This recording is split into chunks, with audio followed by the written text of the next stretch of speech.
grandfather and my father always said that the birds don't come for the scenery. That's for sure.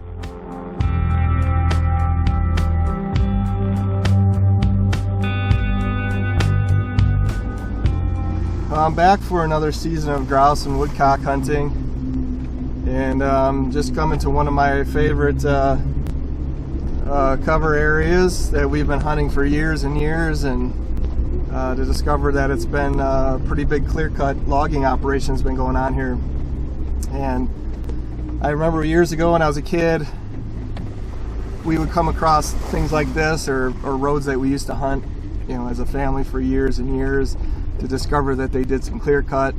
And I remember being so upset about it, you know, because they think you think they ruined your favorite spot, and you all those memories that you had as a little kid. Maybe you shot your first bird there, or first time with a friend or whatever, and here they came in and completely changed the landscaping by making clear cuts. And you know, as you get older, you realize that some of the best people in the woods are not just hunters, they're the loggers that you see every day. You know, these guys are clear cutting for profit, which is a good thing.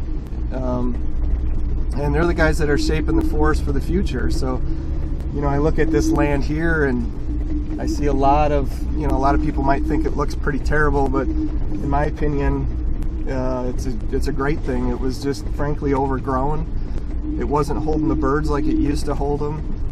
We've seen a decline over the last few years back here, and we've probably shot more birds in this area than any other area in this whole region. And you know, partly that's because it's closer to the cabin than most places, but it's just always been a good spot. We've always found birds in here, and so to see this activity back here, you know, I really welcome it, because everybody knows, and you know, I think it's maybe more common knowledge now than it used to be that forest management is the most critical part of grouse hunting and grouse habitat.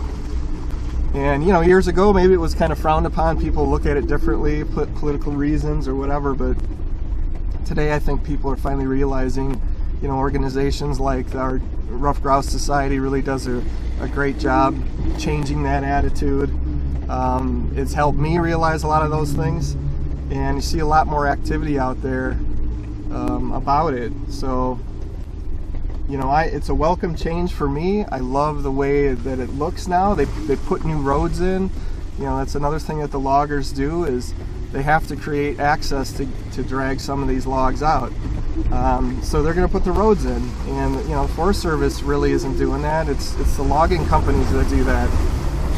And you know, we all benefit as grouse hunters from their activity and all their work, and so I hope it continues. And fortunately, here in the upper Midwest and northern Wisconsin and Minnesota and Michigan, there's pretty healthy logging operations still. So we have great grouse cover, and you know, this land right now looks bad, but in about 6-8 years, it's going to be prime aspen cover for all the birds. It's not just grouse, of course. You know, the whitetail, almost all the wildlife will benefit from this activity. So, you know, it looks like they've scarred the earth maybe and took the forest, but to me it's just a new beginning, and I can't wait to come back here and see the way it shapes up. And 6 to 8, 10 years, it's going to be prime habitat. And now I'm driving on this nice new road that was never here before, so that's exciting too. So next time you see a logging operation in the woods,